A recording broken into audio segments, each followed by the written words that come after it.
Well, 5 months after stinging losses at the ballot box, Democrats are bringing their message to the people. A unity tour, headlined by DNC Chair Tom Perez and Senator Bernie Sanders, is hitting the country. But the question remains, is there really unity between the establishment and the progressive wings of the party? A new book out this week highlighting an exclusive look at the Clinton campaign's miscalculation of that ideological divide. Jon Allen, co-author of the new book Shattered: Inside Hillary Clinton's Doomed Campaign, joins me now from New York. Jonathan, thank you so much. My first question right off the bat is, should those on the Unity Tour be carrying this book with them? Should they be reading this book as they hit on that tour? Absolutely. This is the first behind-the-scenes look at the Clinton campaign, what went wrong with that. I think a lot of it speaks to what went wrong for the Democratic Party. In particular, some of the debates about whether or not they should be turning mostly to their base and trying to turn people out, or trying to persuade people. This campaign spent a lot of time working on the base and very little time on persuasion, and it's one of the things that brought down the Clinton campaign. All right, let's talk more about that. You know, no team is perfect, and I certainly want to get to the candidate as well. But at times throughout your book, it seemed exceptionally toxic, and it came not only down to access to the candidate, it came to how to handle the media, trying to find out who was responsible for leaks coming out, and also simply where the campaign was headed and where they were going to be campaigning. So was there just too much going on behind the scenes? Is that common for a campaign, or was this particularly toxic? It's common for a campaign that's struggling with its message, that's struggling a little bit with its purpose, to have internal discord, and frankly, discord is fine as long as the grievances are aired and thoughtfully discussed, and you come to an agreement on a way forward. But I think there was a lot of dissent in the way that the campaign was managed. People who did dissent found that they were not listened to or were pushed aside, up to and including President Clinton, who complained a lot that he wasn't being allowed to try the persuasion techniques that he believes are integral to successful politics.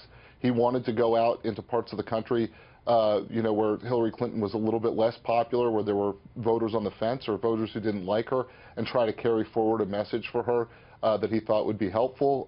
He was often told basically that he ought to stick to big cities, he ought to stick to speaking to the base, and right now he looks like he was pretty prescient about the way the campaign was failing to reach out across the divide. Yeah, you bring up, certainly you weave in a number of conversations throughout the book that are very compelling.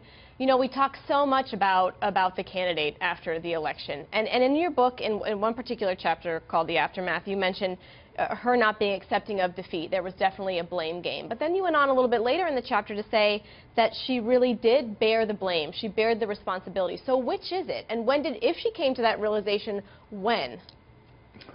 Listen, right after the election, within 24 hours, the campaign had settled on a communication strategy that was very much focused on external factors. Russia, the FBI, the media.